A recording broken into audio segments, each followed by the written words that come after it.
ulit sa inyo lahat guys. Isang napakagandang classic song yung ating pag-aaralan ngayon. Bread yung kumanta nito. Ang pamagat ay The Guitar Man. Nilagyan ko siya ng kapo mga idol dahil hindi naka-standard yung aking gitara. Mas mababa lang siya ng isang fret lang kaya nilagay ko yung aking kapo. Pero kung naka-standard naman yung inyong gitara, hindi nyo na kailangan maglagay ng kapo. Siya nga pala guys, meron na ulit tayo shoutout sa dulo nitong video. Napakaganda ng shoutout ko. At sa mga gustong magpa-shoutout ay mag-comment lang kayo dyan para malista na yung inyong pangalan. At kasama na kayo sa shoutout natin sa next video natin. Okay, simulan na natin. Yung chords nito sa kanyang intro ay G, ito yung apat na daliri, G, then C, D.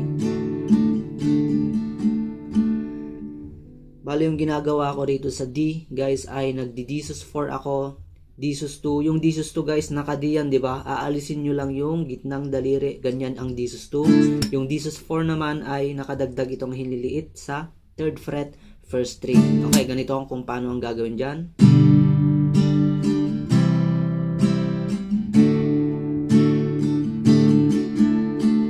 Okay, ang pag-strum sa G ay ganito. Down, down, down, up. Ganon din sa chord ng C. Down, up. Tapos sa D. Then, magdi-D4 na dito. Isang strum ng down. Tapos, aalisin mo rin ulit yung hinlilit. Ganito siya. Ganito. Tapos, D sus2. Then, magiging D ulit. Yon, isang down, di ba? Naka D sus4 yan. Isang down ng strum. Tapos, inalis ko yan. Hinlilit. Naging normal di siya. Ni-strum ko pataas. Tapos, D sus2. Isang strum din pataas. Then D, normal D ulit. Ganun siya guys. Bali kung nahihirapan kayo sa D sus4 at D, nahihirapan kayo sa pag-timing niyan, ay mag-stick lang kayo sa D. Pwedeng pwede yan guys para sa mga beginner. Tong song na to, kayang-kaya ng mga beginners to. Ganun lang, strumin nyo na down, up, up, down, up. Ganun siya. Intro pala tayo, no? Pero same lang din naman ng chords ng intro at verse nito.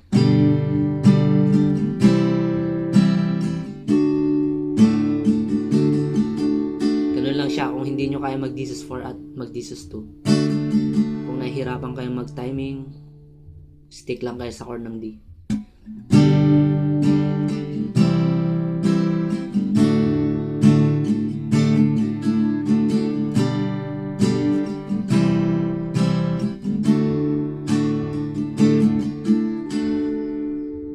Okay, next na doon guys ay verse na. Ang chords ng verse, kunin natin yung chords ng intro. Who draws the crowd and plays so loud, it's the guitar man. Who's gonna steal the show, you know, it's the guitar man. Ganun lang kadali. Okay, next na doon ay refrain 1. Ang refrain 1 ay ang chord niyan ay ganito, E minor yan. C.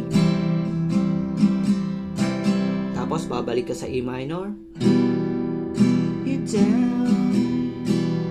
You'll get. Then A7. Yan. Yung A7 guys, normal A, wala yung gitnang daliri. Ganyan. Open yung 3rd string dyan. He can make you love. He can make you cry. He will bring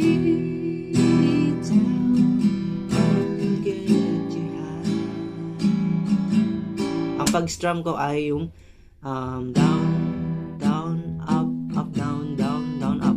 Yon, yung mga basic strumming pattern lang, di ba? Tapos sa part ng something keeps in going, chord ng C major 7. Yung C major 7, madali lang naman yon. Naka-chord ng C yan. Alisin nyo lang yung intro. Ganyan yung C major 7. Then B minor 7. Parang B minor lang din. Alisin nyo lang yung hinlilit. Then A minor 7. Yan. Parang A minor lang, alisin nyo lang yung ring finger nyo. To find another place. Then chord ng D. To play. Yun. Tumigil siya ng D. Tapos dagdagan nyo siya ng ganito. Pag di D sus 4 ulit kayo, D sus 2, then D. Pero kung di nyo kaya ay kahit strumming nyo lang siya ng D. Okay, ulitin natin yung refrain 1. He can make you love, he can make you cry, he will bring you down and get you high. Something keeps you going miles and miles away to find another place to play. Hindi kasi natin siya maaring kantahin ng medyo matagal, guys, kasi makaka-copyright strike. May strike tayo nito pag kinanta natin ng medyo matagal-tagal. Okay, next doon ay second verse na. Same chords pa rin. Night after night, the treats you right, maybe it's the guitar man. Who's on the radio, you go and listen to the guitar man. Then, refrain 2. Then you came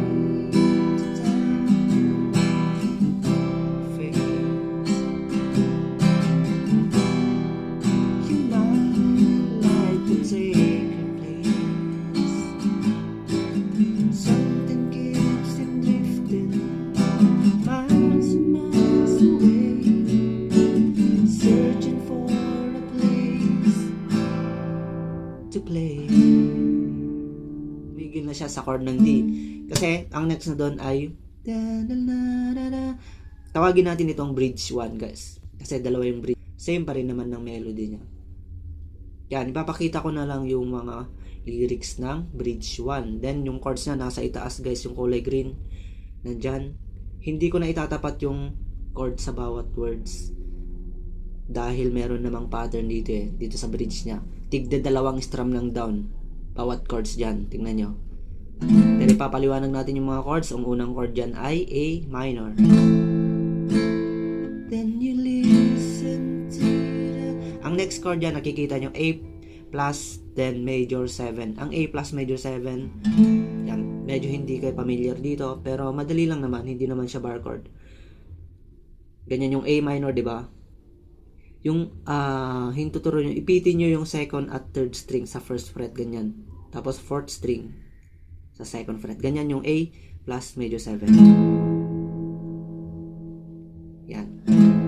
Tapos pupunta na kayo ng A minor 7. Alam nyo na yan siguro. Tigda 2 strum, guys, ha, pababa lang. Lahat ng chords dyan sa bridge nya, tigda 2 strum. Then D. Tapos sundan nyo ng D sus 4. Pero, kung hindi nyo nga kaya, mag-D lang kayo. Okay? Then you listen to the music and sing along. Then G. Next chord dyan, G over F sharp. Galing sa G, di ba? Maiwan pa rin yung sa baba. Then bass lang ng F sharp yung pipindutin. Yung iba ginagamit nila D over F sharp. Pero ako, G over F sharp yung ginamit. Kasi emphasize lang naman yung tunog ng bass nito. Then E minor. Then E. Pabalik sa A minor.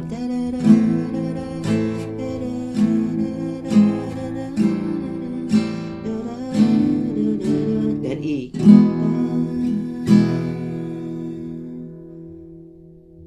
Tapos bago pumasok sa instrumental na kasi doon C major 7 muna tayo. Ang instrumental niyan same ng chords ng intro.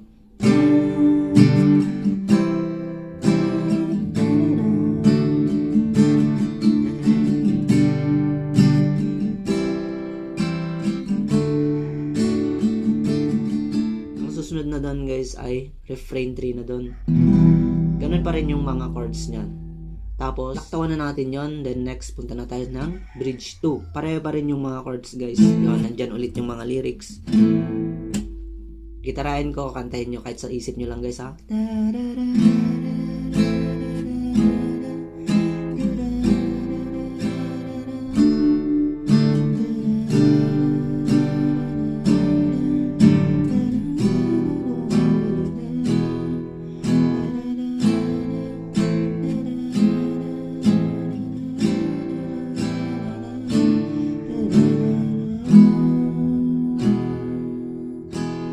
Dito na matatapos na siya. Tapos sa E, di ba? Tapos pupunta ka ng C major 7. Yung word na fade away.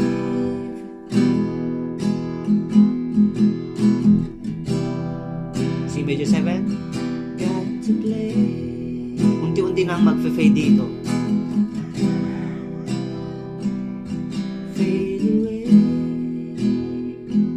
Siyempre mag-fade na yan. Hihinaan nyo lang yung pagtugtog nyo. Got to play.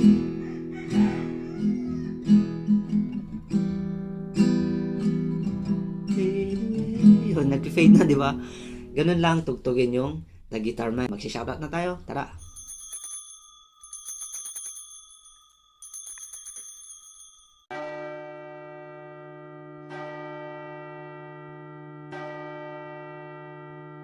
Magandang gabi sa inyo.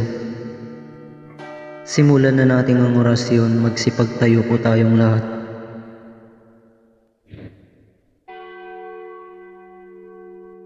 Sandali lamang po at hahanapin ko lang yung aking listahan ng aking orasyon.